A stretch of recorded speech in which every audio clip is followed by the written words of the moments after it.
Hello you guys, and welcome back to my channel where we discuss all things personal finance and budgeting. And in today's video, I'm actually going to be switching things up a little bit. I will actually be reacting to a video that I saw on my timeline, my YouTube timeline. I didn't watch it yet because I did want to watch it with you guys and I wanted to have a honest and genuine reaction. Let me just get into the video. The average vacation cost for one person in the United States is a little under $2,000 per week.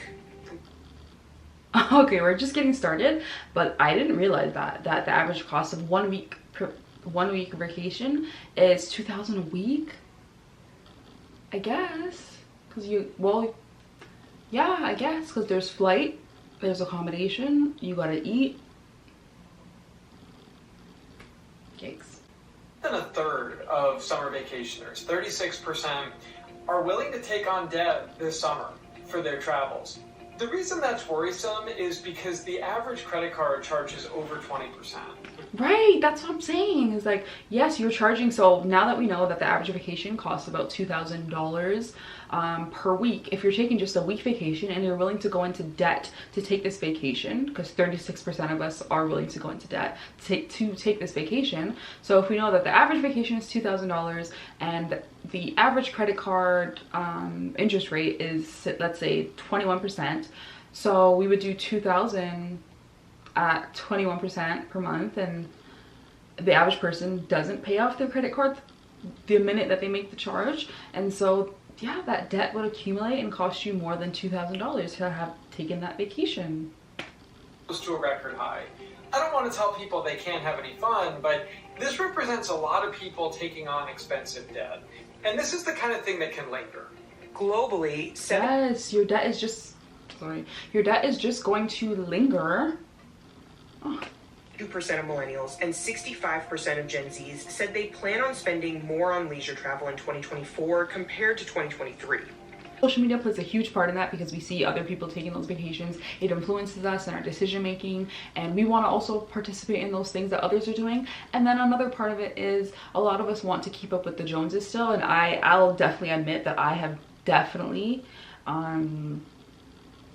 fell victim to this, like trying to keep up with the Joneses, not necessarily for this example of travel, but with other things, whether it's like consuming or buying items that I didn't necessarily want or need, but I bought it because I wanted to like show or prove to others that I too can do this thing. Yeah, I've definitely fell victim to that. However, I had to catch myself and say, you know what, am I doing this thing because I actually want to do it, or am I buying this thing because I actually want to buy it, or am I just doing it because I want to prove to other people that I can also do those things and buy those things, you know?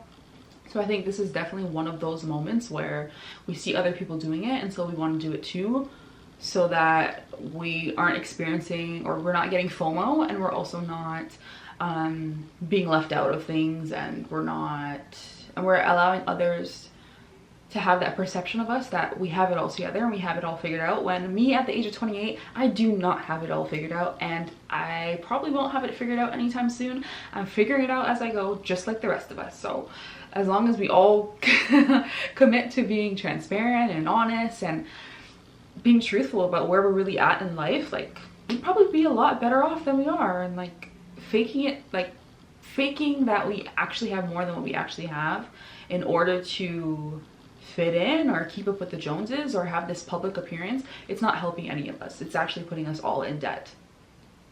But anyways, let me let this play for a bit because I feel like I keep pausing it. Millennials and 42% of Gen Zs said they plan to take on debt to go on summer vacation. There are so many compelling reasons why people choose to take on debt to have these vacations. If your kids are dreaming of going to Disney World, and there's no way the family could ever really swing it without going into debt, it could be a memory the family will have forever. See, that's what I'm saying, and I get that. I totally get that. Going on a vacation that your children will remember for the rest of their life, it definitely does affect your decision making, because you're like, well, I can make this money back over the next few months or the next few years, but I can't get this time back with my child, and like I won't be able to give them this experience any other time, because they're only getting older and they're becoming less interested in making memories like this. So I get that. That's the part that sucks, is like I definitely understand where they're coming from, but then we're left with this debt and we're left with, you know, the responsibility of cleaning it up ourselves. Parents often can rationalize spending in these terms for their children. Here's how Americans are paying for their summer vacations. Credit cards are the most common way people pay for their vacations. 62% of Americans surveyed said they put at least some of their trip on a credit card. Financial experts say that this could... And I'll admit, I have put a trip, like, I have put a flight and like accommodation on my credit card, but I did pay it off before the month was over, so I didn't accumulate any debt. But the reason why I decided to put it on my credit card is because the credit cards that I do have, they accumulate points, and those points can actually be used towards travel, so I'm gaining something by putting it on a credit card.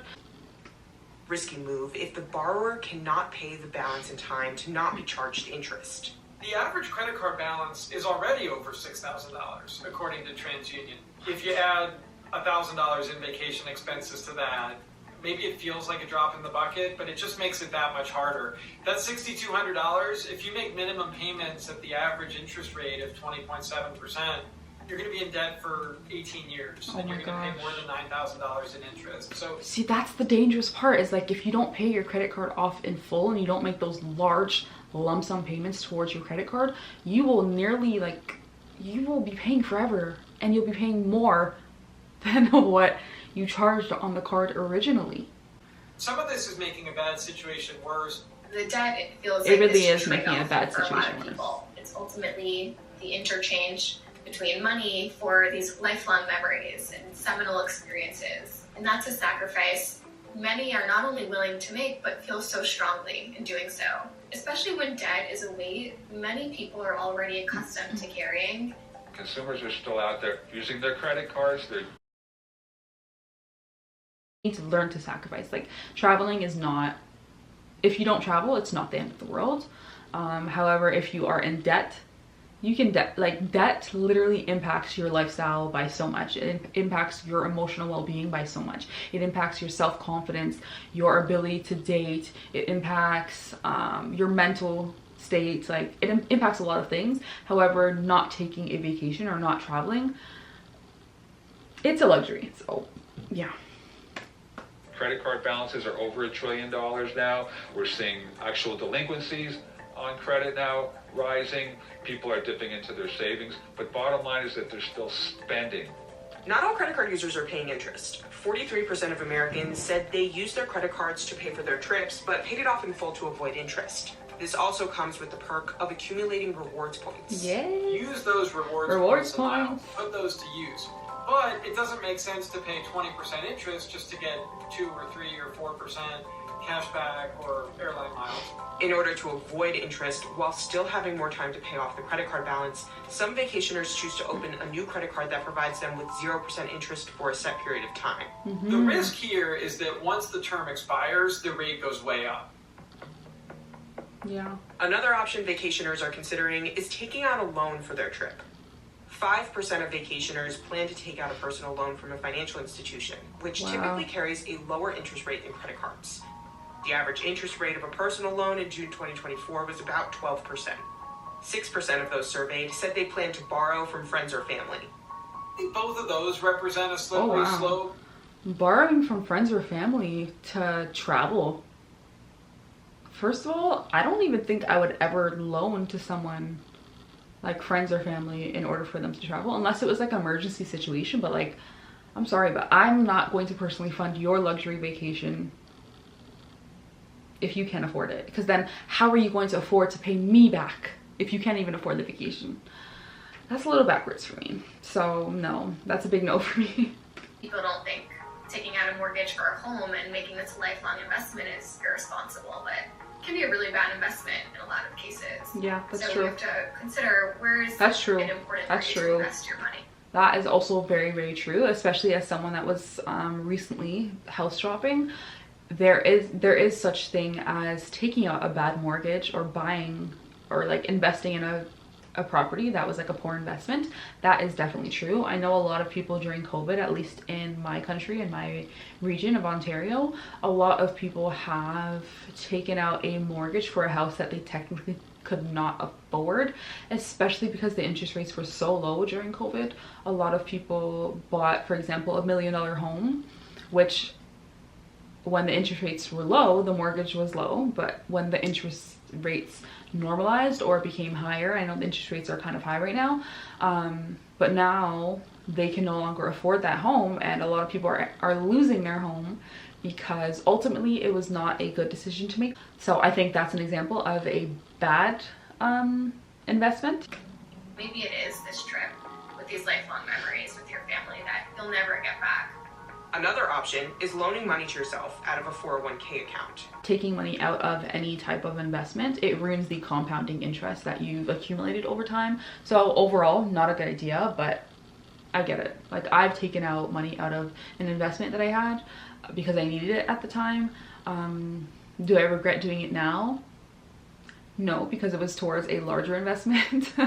But had I use that money towards something like a car, I would probably be disappointed right now, especially because cars depreciate the moment that they come off the lot. And if I had invested it towards a vacation, I would definitely be really disappointed right now. So yeah, not a good idea, but I get it. Out of all the ones that were mentioned so far, this one's probably the most appealing. They've been massive wealth builders. So I feel like that would be more of a last resort if there's kind of an emergency. Going on vacation is not an emergency. Right, that's what I've been trying to say. But going on vacation is not an emergency. It's a luxury and you don't need it, you just want it. It's not one story for the consumer, and I think that's really important because it creates a lot of complications in the narrative, because you have consumers looking for discounts, you have consumers looking for promotions, and you have consumers that want to make their dollars work the best. That's really true, and that's something that I didn't really consider, is that, yeah, everybody's debt journey or the reason for taking out debt is so different, because you can have someone that was $20,000 in debt, for example, and they were able to bring that down to, let's say, $10,000 in debt over the course of a year, and so they feel like it's very well deserved to take that vacation, which I would understand. Financial experts say the key to affording a vacation is to plan ahead. Advisors say the first step is figuring out what you want to spend and to set a budget for the trip. That is so true. Budgeting works. Like, budgeting works, which is the reason why I started this channel, because I wanted to get better at budgeting and I wanted to inspire others to also be better budgeters and to take control of your finances and to maybe retire early. But yeah, budgeting is the key to knowing exactly where your money is going and how you're going to spend it every month. Or trips or activities, so you can kind of make sure your behavior is consistent with your values, because money on trips can feel like monotonous. That's deep. Making sure your behavior is consistent with your values, which is so true. So I'm the type of person, I value having time freedom. Because I value retiring early, I'm making financial decisions now that will affect my life in the future, so that I don't have those regrets and I don't have to suffer with working maybe an additional 10 years. When I could have just made sacrifices now in order to suit the future that I wish to have. Or credit card points, you could be open-minded about when and where you go. Kind of zig when others zag. Maybe travel in the off-season or the shoulder season, or drive instead of fly, or travel midweek instead of on the weekend. If you can let the deal dictate the destination, that can really help you out. That is facts. Let the deal dictate the destination, because if you know that going to Mexico during the high season, going to Mexico during the high season versus the low season, you will get a drastic difference between prices of accommodation, prices of flights, which would then determine what you're actually able to do when on vacation. So if you know that you want to do a bunch of experiences when you're in Mexico, then maybe you should go on the off season so that you can fit within that $2,000 budget that you've allowed yourself. Flexibility is key. There's times when you just have to be realistic. If you financially can't swing a vacation, can you get creative? Can you find a way to take a break from your life or mimic a vacation without the big expense? Maybe even do a staycation. I think that's an underrated option. This idea of playing tourist in your local area. So there's a way to have fun without busting the budget. Nearly half of Americans said they plan to skip their summer vacation, with 65% of them saying affordability was the main issue. You kind of want to have a good balance in your life. So if you know that you need a break and you can't afford a vacation, then maybe you can take a break in other ways, like what they mentioned, a staycation. Maybe you can go to the spa or something that's more affordable in your price range. You don't always need to leave your country in order to decompress and take a break. So there's other options. You just have to be open to them and be flexible.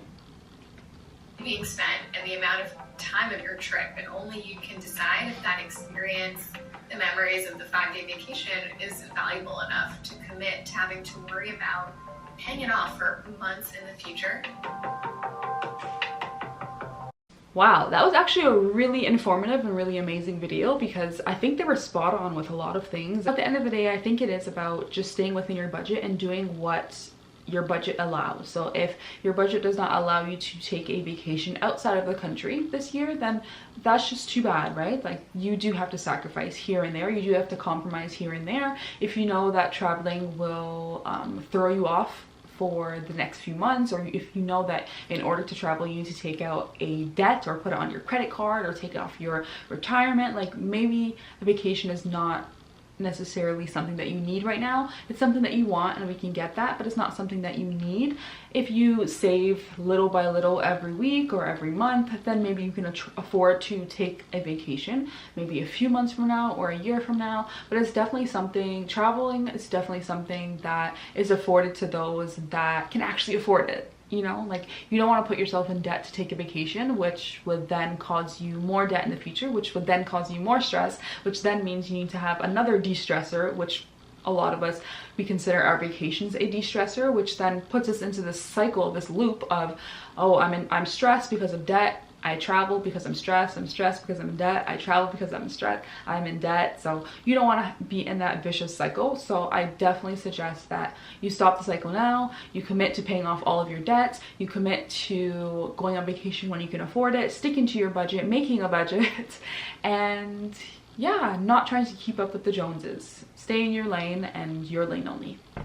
But yeah, if you guys like this type of video, then don't forget to give it a big thumbs up. And if you would like for me to continue reacting to videos like this, financial videos, then definitely you can leave me a comment in the comment section down below. And I'll catch you guys in my next video. Bye!